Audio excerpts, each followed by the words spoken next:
नमस्कार दोस्तों, गार्गी क्लासेस पर आपका स्वागत है। डेट आज की 5 मार्च 2022। देख लेते हैं इंडियन एक्सप्रेस के एक्सप्लेन पेज से इंपॉर्टेंट आर्टिकल्स जो अभी हम इस वीडियो में डिस्कस करेंगे और इसके बाद में हम बची हुई न्यूज़ है वो देखेंगे।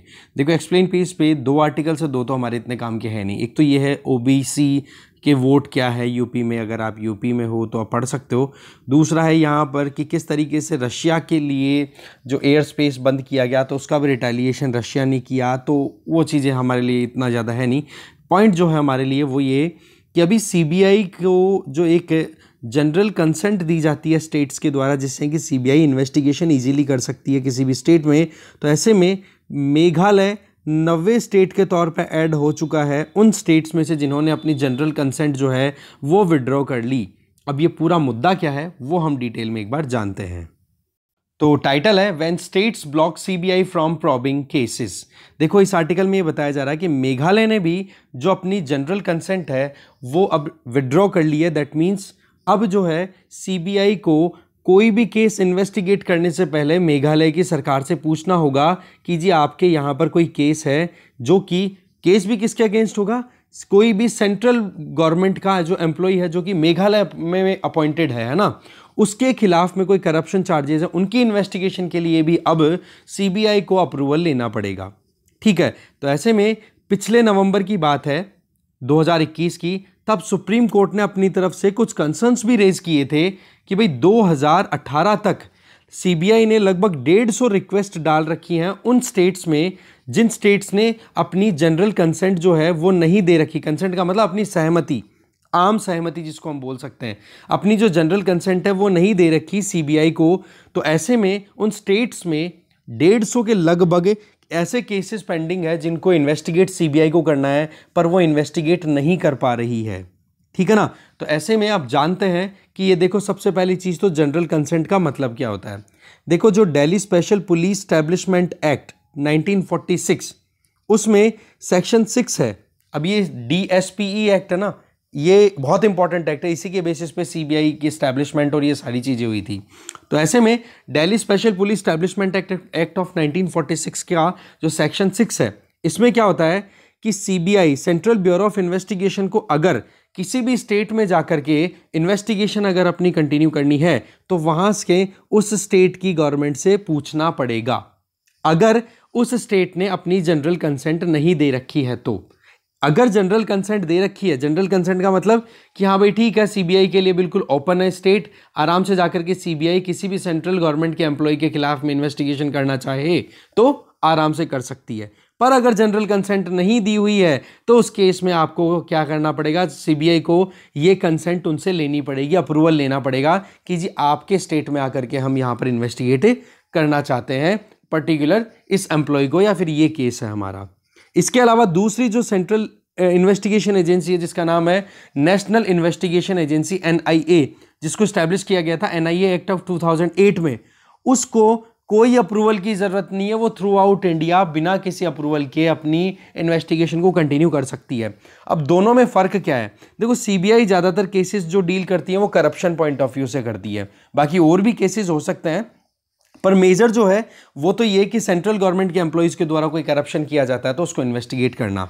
जबकि दूसरी तरफ NIA जो स्टैब्लिश की गई थी 2008 में, वो आपको पता है ना, मुंबई अटैक हुआ था 2008 का, उसके बाद में स्टैब्लिश किया गया था। तो ऐसे में जो टेररिज्म है उससे संबंधित केसेस को डील करना होता है NIA को, तो उसमें स्टेट्स का कोई रोल नहीं आता। स्टेट्स का ज़्यादा रोल रहता है किसमें, मतलब अपनी खुद की जो टेरिटरी है उसमें जो सीबीआई को अप्रूवल देने तक ही रहता है। बाकी NIA में बिना किसी अप्रूवल के NIA इन्वेस्टिगेट कर सकती है किसी भी स्टेट में जाकर के।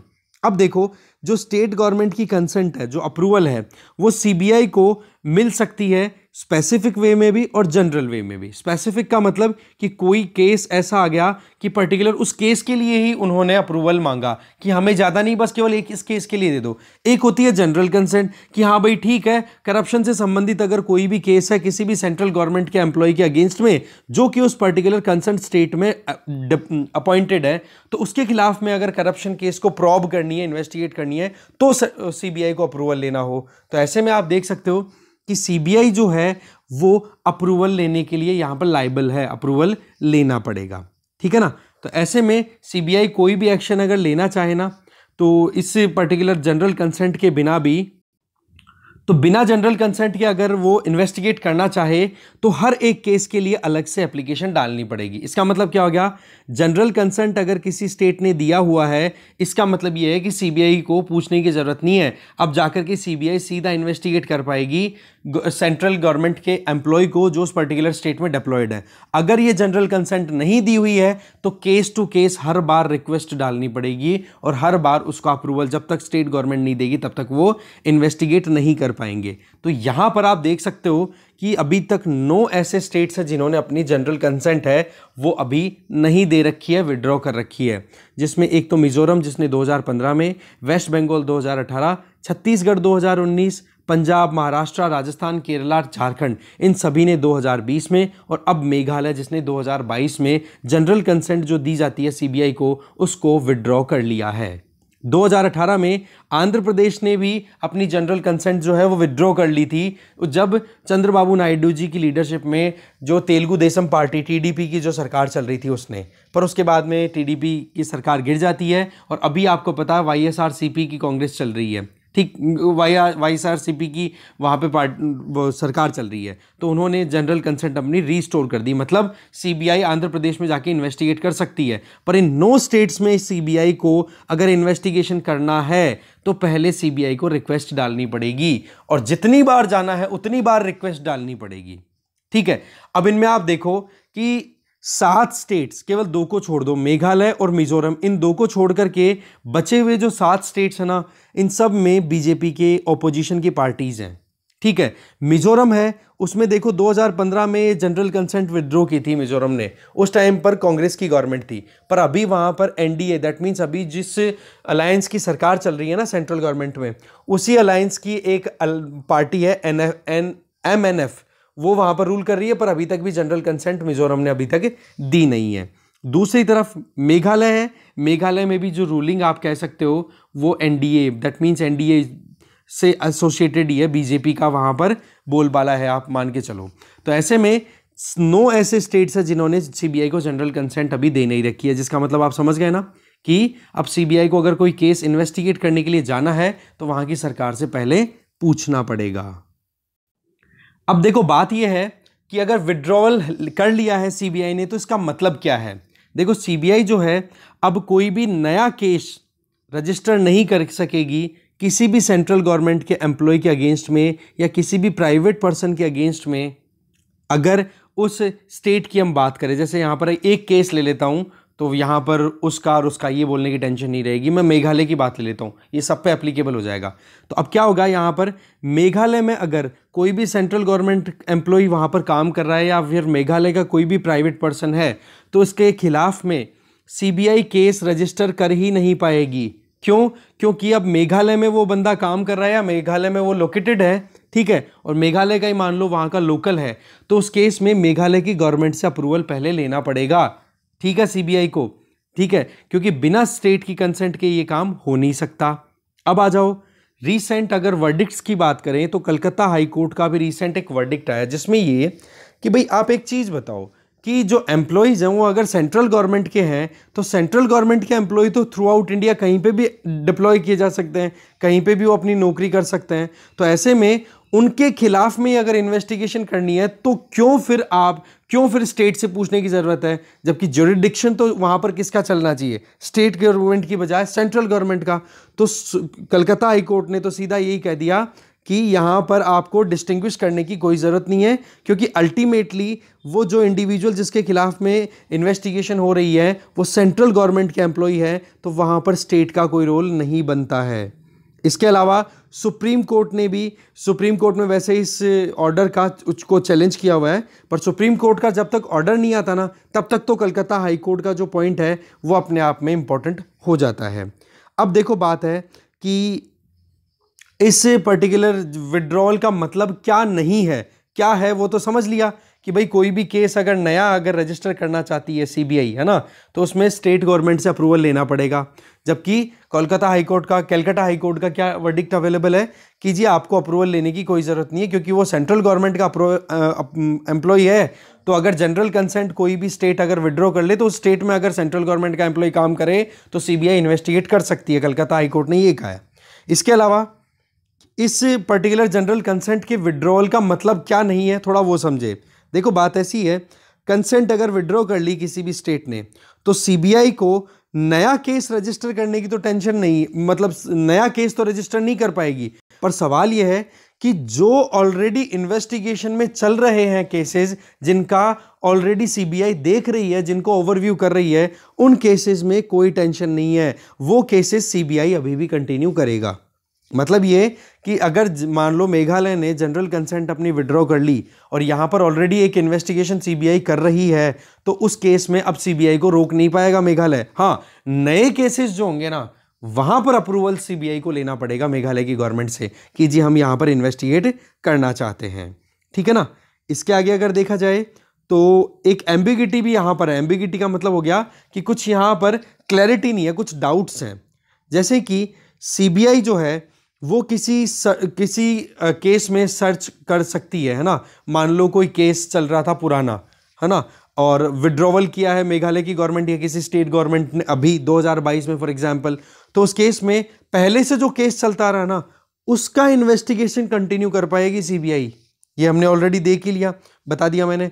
इसके आगे सीबीआई जो है वो सीआरपीसी जो क्रिमिनल प्रोसीजर कोड है हमारे यहाँ पर, उसका सेक्शन 166 है ना, उसका भी यूज कर सकती है और बिना किसी जनरल कंसेंट के भी किसी भी स्टेट में जाकर के सीबीआई इन्वेस्टिगेट कर सकती है। और उसका तरीका क्या होगा? पहला तरीका तो ये कि वहां पर जैसे सीबीआई है तो सीबीआई के जो ऑफिसर्स हैं वो लोकल पुलिस ऑफिसर से कोलैबोरेट करेंगे जिसका ज्यूरिडिक्शन है वहां पर उस स्टेट में। जैसे मेघालय का केस ले लेते हैं तो सीबीआई वाले क्या करेंगे, मेघालय में एक पुलिस स्टेशन को अप्रोच करेंगे, जिस पुलिस स्टेशन या जिस पुलिस थाने का वहां पर उस पर्टिकुलर गवर्नमेंट एम्प्लॉय जिसके खिलाफ में उनको इन्वेस्टिगेशन करवानी है, वहां पर उस थाने वालों का ज्यूरिडिक्शन है, तो वहां पर उस पुलिस ऑफिसर को अप्रोच करके और ये कह सकते हैं कि आप हमारे बिहाफ पे इन्वेस्टिगेट करो। तो ऐसे में सीबीआई जो है वो मेघालय की पुलिस की हेल्प लेते हुए इन्वेस्टिगेशन करवा सकती है इनडायरेक्टली। अब मान लो कि मेघालय की पुलिस ऑफिशियल जो हैं वो अच्छे से इन्वेस्टिगेशन नहीं कर रहे हैं, तो सीबीआई के पास में इस सीआरपीसी के सेक्शन 166 के तहत एक और प्रोविजन अवेलेबल है। वो क्या कि भाई ये ढंग से काम नहीं कर रहे हैं मेघालय पुलिस वाले, इसलिए हमें ये केस लेना पड़ेगा। तो ये सीआरपीसी का जो लूप होल है ना, इसको सीबीआई यूज कर सकती है। इसके अलावा एक तरीका और है कि सीबीआई अगर इन्वेस्टिगेशन करना चाहे तो वहां पर जो लोकल कोर्ट है वहां से एक वारंट ले ले, सर्च वारंट, और उसके बेसिस पे भी अपना सर्च है वो स्टार्ट कर सकती है। तो बोला इस पर अभी तक भी एम्बिगिटी बनी हुई है कि क्या इन लूप होल्स को यूज कर सकती है सीबीआई या नहीं कर सकती। अगर कर सकती है तो जनरल कंसेंट के लिए कंसेंट विड्रॉ करने के बावजूद भी स्टेट्स में इन्वेस्टिगेशन सीबीआई के लिए ओपन पड़ी है। अब देखो बात ऐसी है कि फ्रेश केसेस में क्या होगा, तो बात ऐसी है कि सीबीआई के पास में जो ऑलरेडी केसेस चल रहे हैं वो तो चल ही रहे हैं, पर और दूसरी चीज अगर देखें तो जिस तरीके से कलकत्ता हाईकोर्ट का जो वर्डिक्ट है, जिस ऑर्डर है, वर्डिक्ट या ऑर्डर है, जिसमें यह है कि किसी भी स्टेट में सीबीआई जाकर के इन्वेस्टिगेट कर सकती है सेंट्रल गवर्नमेंट के एम्प्लॉइज को। तो यहां पर फिर बाद में जब तक सुप्रीम कोर्ट इस पर्टिकुलर ऑर्डर को ओवरटर्न ना कर दे, चेंज ना कर दे, तब तक तो कलकत्ता हाईकोर्ट का ये जो ऑर्डर है ना, इसको सीबीआई अपने लिए यूज कर सकती है। तो ऐसे में, और कलकत्ता हाईकोर्ट के अलावा दिल्ली हाईकोर्ट की भी एक रूलिंग अवेलेबल है अक्टूबर 2018 की, जिसमें यह है कि सीबीआई जो है वो किसी भी स्टेट में जाकर के इन्वेस्टिगेट कर सकती है, चाहे वहां पर किसी भी स्टेट ने जनरल कंसेंट विड्रॉ क्यों ना कर ली हो। ठीक है, बस ये है मुद्दा कि सवाल क्या है कि अगर केस किसी ऐसे स्टेट में रजिस्टर्ड है जिसकी स्टेट ने अपनी जनरल कंसेंट दे रखी है और उससे संबंधित जो बंदा है वो दूसरे स्टेट में प्रेजेंट है और उस स्टेट का जनरल कंसेंट जो है वो विड्रॉन है, मतलब मेघालय ने अभी यहाँ पर विड्रॉ कर लिया अपनी। ठीक है, और इधर आप देख सकते हो कि केस रजिस्टर्ड है मान लो दिल्ली में, तो दिल्ली में केस रजिस्टर करवा करके भी इन्वेस्टिगेशन शुरू किए जा सकते हैं, क्योंकि यहाँ पर जो सेंट्रल गवर्नमेंट के एम्प्लॉइज है ना, वो सेंट्रल गवर्नमेंट के ज्यूरिसडिक्शन में ही आएंगे। तो इस तरीके के ऑप्शंस भी दिए हुए हैं। देखो यहाँ पर दिया हुआ है कि फाइल किया जा सकता है केस दिल्ली में भी, और फिर उसके बाद में दूसरे किसी स्टेट में जाकर के जहाँ जनरल कंसेंट विड्रॉ की हुई है वहाँ पर जाकर के भी इन्वेस्टिगेट कर सकते हैं। दिल्ली हाई कोर्ट ने ये बोल ही दिया कि भाई किसी भी स्टेट को सीबीआई जो है वो इन्वेस्टिगेट कर सकती है, ठीक है, चाहे उस स्टेट ने अपनी जनरल कंसेंट विड्रॉ ही क्यों ना कर ली हो, ठीक है, चाहे उस केस उस पर्टिकुलर स्टेट में वो केस रजिस्टर्ड है कि नहीं। तो वही बात हो गई सिंपल सी सीबीआई के लिए कि दिल्ली में केस रजिस्टर कराओ और इन्वेस्टिगेट कर लो, मेघालय में जाकर के, मिजोरम में जाकर के, कहीं पे भी। तो ऐसे में कोई प्रॉब्लम नहीं आने वाली करंटली अगर देखा जाए तो। और बाकी तो देखो सुप्रीम कोर्ट का जब ओपिनियन आएगा तब की तब देखेंगे। तो अभी करंटली तो अपर हैंड, चाहे जनरल कंसेंट विड्रॉ कर ली, पर हाँ हर्डल्स बढ़ा दी सीबीआई के लिए, ये बात हम कह सकते हैं। ठीक है, आगे चलते हैं। नेक्स्ट जो हम बात करेंगे वो है फ्रंट पेज पे। तो फ्रंट पेज पे देखो रशिया ने यूक्रेन का एक बहुत बड़ा न्यूक्लियर पावर प्लांट है उसको भी सीज कर लिया। वैसे तो सीज फायर डिक्लेयर कर दिया है 2 लोकेशंस पे तो रशिया ने, ठीक है। तो ऐसे में देखो सेफ्टी कंसर्न्स को लेके यूनाइटेड नेशन सिक्योरिटी काउंसिल में अभी बहुत ज़्यादा हाई लेवल मीटिंग्स हो रही हैं, पर प्रॉब्लम वहीं पे आ जाती है फिर से कि कोई आउटकम नहीं है, केवल टॉक शॉप बन के रह गया, टॉक शो, बातचीत हो रही है, कुछ आउटकम वहाँ से निकल नहीं पा रहा है। और रही सही में यूनाइटेड नेशन सिक्योरिटी काउंसिल में वीटो पावर का जिस तरीके से यूज़ किया जाता है उससे फिर बाद में कोई एक्शन प्रॉपरली लिया भी नहीं जा पा रहा है। इसके अलावा जर्मन एम्बेसडर जो इंडिया में डिप्लॉयड हैं उन्होंने ये कहा कि पुतिन ने सबसे झूठ बोला और रशियन स्टेक्स है ना वो भी कहीं ना कहीं उलझे हुए पड़े हैं जिस तरीके की अभी एग्रेशन रशिया ने दिखाई है। तो ये कुछ बातचीत थी, इतना कोई इंपॉर्टेंट है नहीं, ठीक है जी। इसके अलावा हमारे अभी भी बहुत सारे स्टूडेंट्स हैं, 2-3 हज़ार ऐसे स्टूडेंट्स हैं जो अभी निकल नहीं पा रहे हैं, तो उनको निकालने में बहुत ज़्यादा प्रॉब्लम आ रही है अभी भी, ठीक है। हमारे स्टूडेंट्स भी ये कह रहे हैं कि बहुत रिस्क पे है हमारी ज़िंदगी। तो ऑपरेशन गंगा जिसके तहत बच्चों को वहाँ से निकाला जा रहा है, तो उनमें देखो रिस्क तो है अभी। बाकी हमारी जो डिप्लोमेसी है वो भी अपनी एफर्ट पूरे अप्लाई किए जा रहे हैं डिप्लोमेटिक लेवल पे भी, रशिया के साथ में भी और यूक्रेन के साथ में भी एंगेजमेंट कहीं ना कहीं है कि कैसे भी करके उनको निकाला जाए। बाकी तो देखो अभी कुछ कह नहीं सकते, बाकी बहुत हद तक बच्चों को निकाला जाना अभी सफलतापूर्वक कंडक्ट हो पा रहा है, ठीक है। बाकी ये तो पता ही आपको 2 स्टूडेंट्स की डेथ वहाँ पे हो चुकी है ऑलरेडी, इंडियंस की। इसके आगे देखें, ये एक राजस्थान स्पेसिफिक न्यूज़ है। सिलिकोसिस से ग्रसित जो पेशेंट्स हैं उन्होंने देखा कि राजस्थान गवर्नमेंट का जो पोर्टल है उसमें उनका नाम नहीं है। तो राजस्थान स्पेसिफिक न्यूज़ है तो ये अलग से वीडियो बनेगा, पर हाँ सिलिकोसिस जो बीमारी है उसके बारे में आप यूपीएससी पॉइंट ऑफ व्यू से एक बार ज़रूर पढ़ोगे, ठीक है ना, कि सिलिकोसिस किस तरीके की एक्टिविटीज़ की वजह से ये बीमारी हो सकती है, इसमें कौन से ऑर्गन पे डैमेज होता है, कैसे इससे बचा जा सकता है, वो सारी चीज़ें यूपीएससी पॉइंट ऑफ व्यू से आप ज़रूर देखोगे, ठीक है। और बता सको तो कमेंट बॉक्स में भी बता देना जिससे कि आपके साथ वालों की भी हेल्प हो सके, या फिर सिलिकोसिस फॉर यूपीएससी ज़रूर देखना एक बार। आगे चलते हैं। फिर आगे यहाँ पर आप देख सकते हो हरियाणा में भी देखो एक बिल है वो इंट्रोड्यूस किया गया है हरियाणा लेजिस्लेटिव असेंबली में, जिसमें फोर्सिबल कन्वर्जन कि भाई एक धर्म के इन लोगों को दबाव में या लालच दे करके उनके धर्म परिवर्तन की कोशिश ना की जाए, उसको रोकने के लिए ये कानून लाया जा रहा है। तो ऐसे में पहले ऑलरेडी बहुत से स्टेट्स ने ऐसा कर लिया है, अब उस लाइन में हरियाणा भी लग गया है। इसके अलावा एयरफोर्स की एक एक्सरसाइज होती है वेस्टर्न राजस्थान में, ठीक है, जिसका नाम है वायु शक्ति। तो ऐसे में 2022 का जो वायु शक्ति एक्सरसाइज है ना, वो देखो डिफेंस एक्सपो, दैट मीन्स जो डिफेंस हमारे यहाँ पर एग्जीबिशन होती है ना, उसके साथ साथ में इंडियन एयरफोर्स की वायु शक्ति एक्सरसाइज है उसको भी पोस्टपोन कर दिया गया है, ठीक है। तो ये वेस्टर्न राजस्थान में एक्सरसाइज होती है वायु शक्ति, ठीक है, ये चीज़ यहाँ पे बता दी। इसके आगे अगर देखें इकोनॉमी पेज पे हम नज़र डालें तो देखो सेंट्रल गवर्नमेंट क्या रिजर्व बैंक ऑफ इंडिया के गवर्नर, ठीक है, आरबीआई गवर्नर शक्तिकांत दास जी का ये कहना है कि सेंट्रल गवर्नमेंट पहले से ही बहुत बड़ी दुविधा में थी कि भाई कैसे, सेंट्रल गवर्नमेंट मतलब सेंट्रल बैंक, हम मॉनेटरी पॉलिसी जो थी वो पहले से ही दुविधा में थी कि हमें ग्रोथ पर ध्यान देना है या इन्फ्लेशन को कंट्रोल करना है, क्योंकि दोनों के अंदर जो पाथ है बिल्कुल ऑपोजिट डायरेक्शन में है, ठीक है। तो अभी जब इन्होंने एक इंटरव्यू दिया या फिर अपना जो प्रेस कॉन्फ्रेंस थी उनमें जब स्टेटमेंट दिए तो उसमें ये निकल के आया कि हम चाहते तो हैं कि इकोनॉमी को बिल्कुल प्रॉपर ट्रैक पे लाया जाए, पर जिस तरीके से इन्फ्लेशन राइज हो रहा है उस इन्फ्लेशन को टैकल करने के लिए हमें थोड़ा बहुत इंटरेस्ट रेट राइज करना पड़ता है। तो उस केस में जो इकोनॉमी की ग्रोथ हम जो चाह रहे थे वो ग्रोथ में हर्डल्स आनी शुरू हो जाएंगी।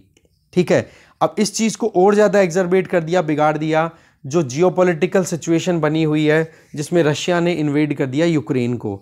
देखो, इससे संबंधित ओपिनियन वाला जो पॉइंट है वो हम पहले से डिस्कस कर चुके हैं।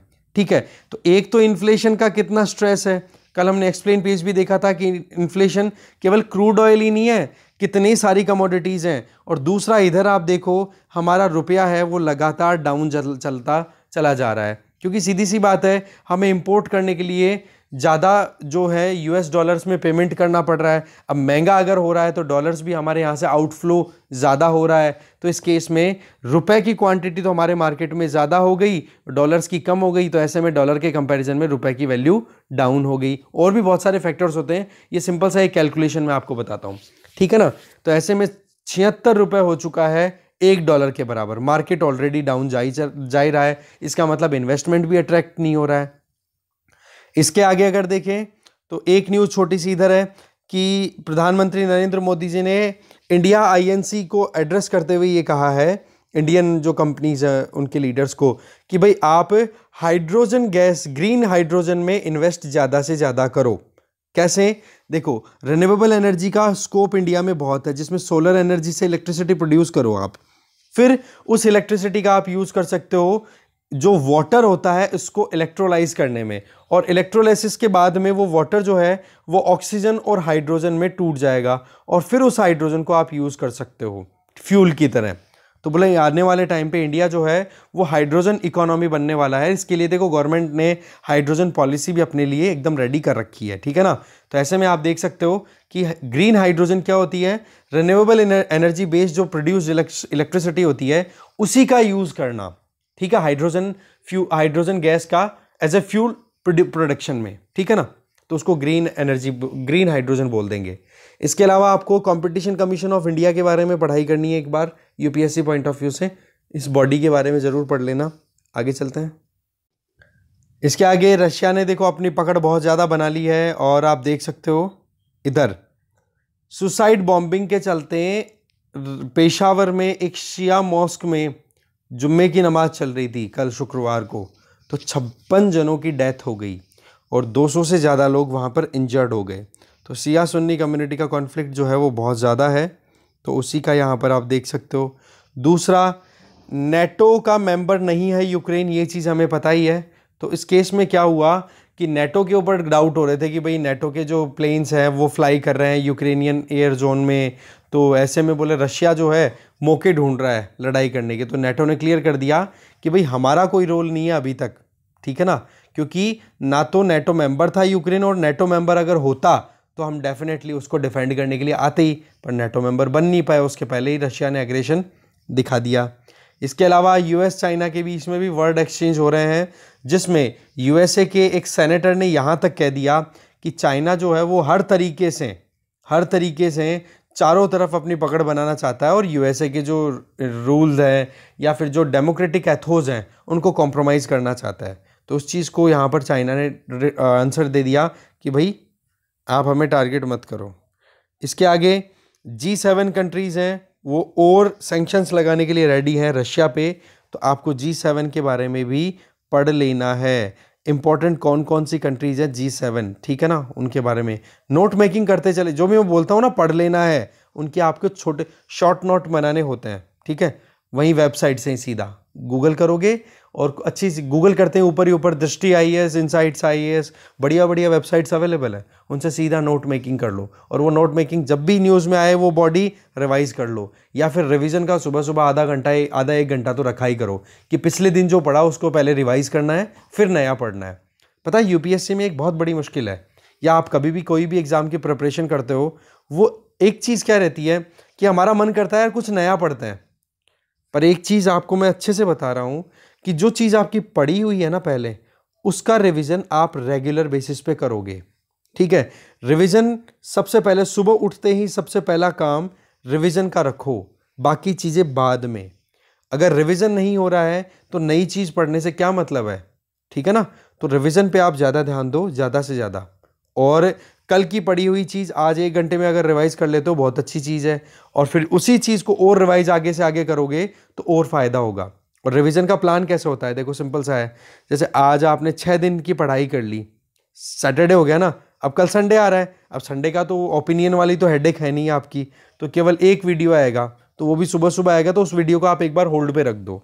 सबसे पहले सुबह उठते ही आप 6 के 6 दिन का जो भी कंटेंट आपने पढ़ा है उसको रिवाइज करना है। तो आप संडे जो है वो एक तो टेस्ट सीरीज के लिए होल्ड पे रखो और दूसरा रिवीजन के लिए होल्ड पे रखा जाता है।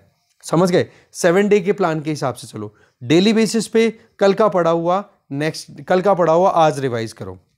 मतलब मंडे से आपका वीक स्टार्ट हो तो मंडे को जो पढ़ा वो आप ट्यूसडे को रिवाइज कर लो, ट्यूसडे को जो पढ़ा वो आप वेंसडे को रिवाइज करो। इसका मतलब क्या हो गया कि मंडे का रिवीजन वाला पोर्शन भी आ गया और ट्यूसडे का कंटेंट भी आ गया, वो आप वेंसडे को रिवाइज करोगे। ऐसे अक्यूमुलेट करते करते संडे को 6 दिन का एक साथ रिवीजन करना है आपको। ठीक है? रिवीजन में शुरुआत में हो सकता है टाइम लगे, बहुत इरिटेटिंग लगे, पर नया पढ़ने से कोई फायदा नहीं है अगर पिछला याद नहीं है तो।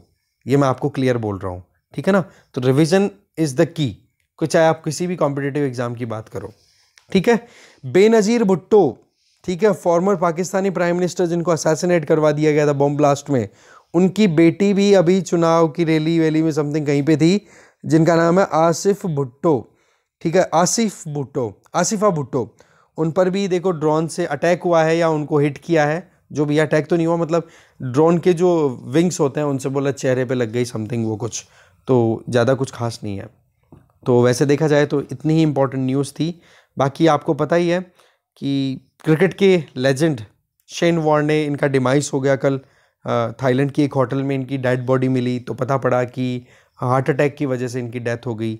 ओनली 52 ईयर्स की एज में ही इनकी डेथ हो गई। तो इन्होंने ज़िंदगी बड़ी जी है, लंबी नहीं। ठीक है ना?